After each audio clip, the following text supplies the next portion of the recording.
오늘 이 영상을 클릭하신 분들은 대부분 현재 상태에서 갈피를 못 잡고 헷갈리고 계시기 때문이라고 생각합니다. 계속 홀딩을 하고 가야 하는지, 혹은 손절해야 하는지, 혹은 지금이라도 숏을 쳐야 되는지 기준이 안 서고 답을 못 찾기 때문이라고 생각합니다. 오늘 제 영상을 끝까지 다 보시고 나신다면 그 생각의 정리가 분명히 끝날 거라고 생각하기 때문에 오늘 영상을 끝까지 보시고 다시 한번 생각해 보시기 바랍니다.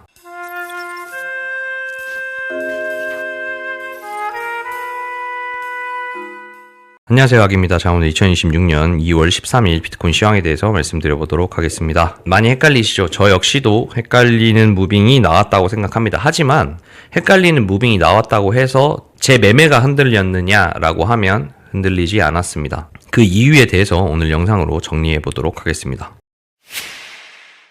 자, 현재 제가 지속적으로 말씀드렸던 4가지 시나리오 중에서 현재에는 많은 부분들이 좀 소거되었지 않나라는 생각을 합니다. 첫 번째, 큰 수렴의 시나리오를 말씀드렸고요. 두 번째로는 박스권을 그리면서 대상 흥장을 만드는 흐름 말씀드렸고, 세 번째로는 그냥 적정 수준의 눌림 이후 바로 가는 시나리오, 그리고 네 번째로는 그냥 이대로 죽어버리는 시나리오, 이렇게 말씀드렸습니다. 단순한 접근으로 말씀드렸을 때 1, 2, 3번 모두 단기적으로 떨구는 각은 아닙니다. 이 안에서 웬만큼 고점이 아니었다면 다 롱의 입장에선 탈출할 수 있는 구조가 나오는 1, 2, 3번의 시나리오입니다. 자, 그러면 단 하나 4번의 시나리오만 저점이 깨지는 시나리오인데, 이 단 하나의 시나리오가 나온다면 어쩔 수 없이 손절을 해야 할 겁니다. 이 시장은 100%의 확률이 있는 시장은 아니라서 이 가능성을 100% 배제하고 갈 수는 없기 때문에 내가 이 손절이 나갔을 때에 내 모든 시드가 날아가거나 회복할 수 없는 손실을 볼 수 있는 구조로 세팅하면 안 됩니다. 그래서 이 부분은 꼭 잘 생각하셔야 합니다. 자, 그러면 이 4번의 시나리오는 가장 낮은 시나리오라고 생각을 했고, 방금 말씀드렸던 1번과 2번과 3번의 시나리오를 나눠봤을 때 2번의 시나리오 기준으로는 박스권을 깨면서 이 부분은 트랩으로서도 작용을 못했기 때문에 박스권을 그리고 상승하거나 혹은 3마켓 패턴을 만들면서 올라가거나 혹은 강세 조정으로 올라가는 이 2번의 강한 흐름의 박스권 횡보 후 상승하는 무빙은 이제는 없다라고 봐야 될 겁니다. 그래서 지금 현재 남아있는 건 1번, 3번, 그리고 4번의 시나리오 현재는 배제하고 갈 거고, 이게 나온다면 손절을 치겠다, 일부 손실을 보겠다, 그거는 감수해야 한다, 손실을 감수하지 않는 노리스크 하이리턴의 매매는 없기 때문에 이 부분은 저는 감수하고 가겠다. 만약에 이렇게 나오면 내가 시장을 잘못 봤다, 틀렸다라고 인정을 하고 손절을 쳐야 되는 부분이기 때문에 이 역시도 지우고 가겠습니다. 무조건 안 나온다라는 게 아니라 현재에는 제가 매매를 하는 데 있어서 저거는 그냥 손절 처리를 할 거기 때문에 1, 3번만 놓고 보자라는 겁니다. 자, 1번의 기준으로 봤을 때 수렴의 형태로 나올 거라고 보는 거고, 두 번째 3번의 형태로 봤을 때 적정 수준의 눌림 이후 상승할 거라고 보는 관점입니다. 결론적으로 봤을 때 일정 부분 이상의 평단만 나오면 이런 식으로 전부 탈출이 되는 각이 나옵니다. 그렇기 때문에 현재 상태에서 저는 롱을 위주로 계속 말씀을 드리는 거예요. 자, 이 부분에 대한 인지가 있으셨으면 좋겠고, 두 번째로는 자, 1번과 3번으로 봤을 때 어떤 게 조금 더 유리하겠냐라고 본다고 하면 저는 3번이 좀 더 유리할 거라고 본다. 왜냐라고 하면 보통 수렴을 보면 이 A파, B파 요 정도 범위까지는 굉장히 빠르고 큰 폭으로 빨리빨리 움직입니다. 왜? 강한 하락 이후에 강한 하락을 막는 부분에서 이걸 막아내려면 서로 힘싸움을 치열하게 하기 때문이에요. 그리고 그 힘싸움이 잦아들 쯤 이 이후에 방향성이 나오는 게 기본입니다.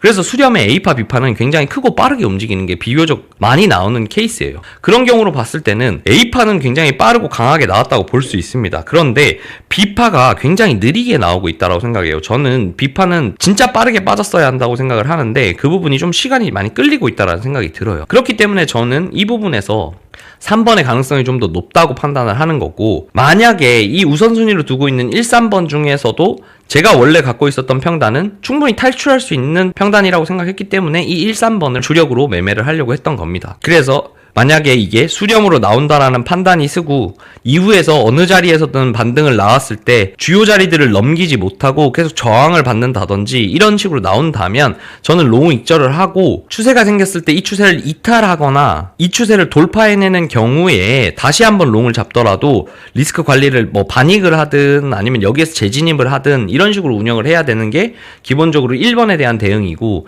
3번에 대한 대응은 눌림 이후에 그냥 갈 거라고 봤기 때문에 홀딩하는 개념인 거죠. 있고요. 그래서 이런 기본적인 대응들을 가지고 매매를 하는데, 자, 어제 기준으로 봅시다. 어제 저는 뭐라고 말씀드렸냐면 첫 번째 상승한 한파동을 기준으로 봤을 때 0.5 구간 정도에 콕 찍하면서 버텨지면서 상승하는 모먼트를 만들어줬다. 그래서 현재 상태에서는 이 상태로 올라가서 A, B, C파로 뻗어나가는 상승의 흐름, 즉 3번의 시나리오가 현재 가장 높아 보인다라고 말씀드렸습니다. 그리고 어제 또 한 가지 말씀드렸던 건 이 채널을 기준으로 말씀드렸어요. 이 채널을 기준으로 봤을 때 하단에서 두 번 지지를 받았기 때문에, 그리고 지속적으로 작용을 하고 있던 하락하는 추세선이 있었기 때문에 이 하단을 찍고 하락하는 추세선을 돌파해낸다면 저는 A파 나오고 0.5 눌림을 주고 C파로 뻗어나가는 3번의 흐름에 굉장히 적합한 형태로 흘러가고 있다라고 말씀을 드렸습니다. 그리고 저는 평단이 진짜 좋았기 때문에 약 10불 정도 차이밖에 안 났어요, 끝자락에서. 그래서 원칙적으로는 이 추세선이 닿았을 때 반익을 해야 되지만 욕심이 좀 나서 홀딩을 하겠다. 왜? 손절 범위가 워낙 짧기 때문에 이 정도 손실은 감수하고 로스가 터지더라도 이대로 갖고 가겠다 라고 말씀을 드리고 어제 로스가 나갔습니다. 그리고 저는 다시 잡았어요, 롱을. 자, 그리고 저는 손절가를 이 저점으로 잡아둔 상태입니다. 자, 그럼 저는 왜 그렇게 세팅을 했는가를 다시 한번 정리를 해보겠습니다.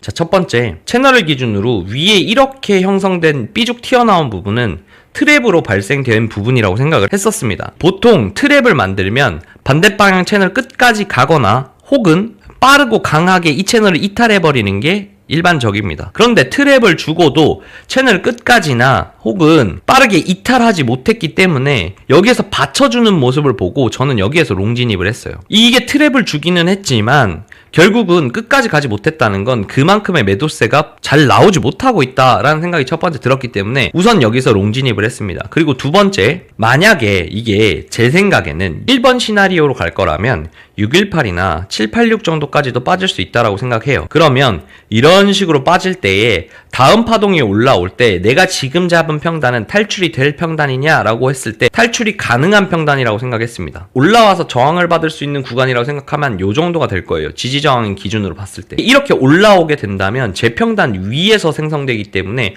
저는 탈출할 기회가 있을 거라고 생각했습니다. 그렇기 때문에 이 자리는 진입해볼 만하다고 생각을 했습니다. 그리고 수렴이 나왔을 경우, 즉 1번의 시나리오로 흘러갔을 경우 이 자리는 직전의 저점을 갱신하는 자리이기 때문에 이 자리에 스탑로스를 잡아놓으면 여기까지 내리고 다시 올라갔을 때 어제처럼 손절이 나갈 가능성이 있기 때문에 이 자리, 그리고 더 내려가서 수렴이 될 때 이 자리까지 혹은 더 깊이 내려가서라도 아주 깊은 쌍바닥을 만들면서 수렴이 나왔을 때에도 내가 결과적으로 맞았음에도 불구하고 손절치는 일이 없도록 하기 위해서 이 저점의 자리에 스탑로스를 잡아놨습니다. 그러면 많은 분들이 얘기를 하실 거예요. 이 자리에서 진입을 했는데 이렇게 스탑로스가 멀어지면 만약에 4번 시나리오가 나와서 저점 갱신이 났을 때 돌이킬 수 없는 손실이 나는 거 아닌가요? 라고 물어보실 수 있는데, 그렇기 때문에 이때 진입했던 비중과 이때 진입했던 비중 그리고 배율은 상당히 다릅니다. 예를 들어서 여기에서 50배로 진입을 했다면 이 저점이 갱신되어서 손절이 나갔을 때 돌이킬 수 없는 손실이 나지 않도록 배율과 비중을 낮춰서 세팅을 한 거예요. 더불어서 여기에서 들어갔던 시대의 비중보다 낮춰서 이후 한 발 더, 그리고 더 크게 빠질 가능성이 두 가지를 대비해서 만약에 여기까지 내려와 준다면 저는 더 매수할 생각으로 스탑로스를 여기로 잡아놓은 겁니다. 그래서 애초에 이런 세팅을 해놨기 때문에 제 기준으로 봤을 때는 어제는 독보적으로 3번이 확률이 높다라고 생각했지만 현재 그 자리가 다시 한번 깨지면서 저는 1, 3번 모두를 열어놓고 생각을 하는 거고 1, 3번 모두를 열어놓고 생각했기 때문에 이런 세팅을 해놓은 겁니다. 그래서 해당 관점을 가지고 세팅을 하고 보고 있고, 그럼에도 불구하고 1번이 확률이 높냐 3번이 확률이 높냐라고 봤을 때 저는 지금도 여전히 3번이 확률이 높다고 생각을 합니다. 왜 그러냐? 아까 말씀드렸듯 더 깊이 빠지려면 이 채널 하단을 찍거나 혹은 더 깊이 빠지려면 이 채널 하단을 찍어준 다음에 반등 주고 이렇게 빠지는 게 좀 더 예뻤지 않냐, 혹은 여기에서 그냥 다이렉트로 빠져가지고 이 채널을 이탈하고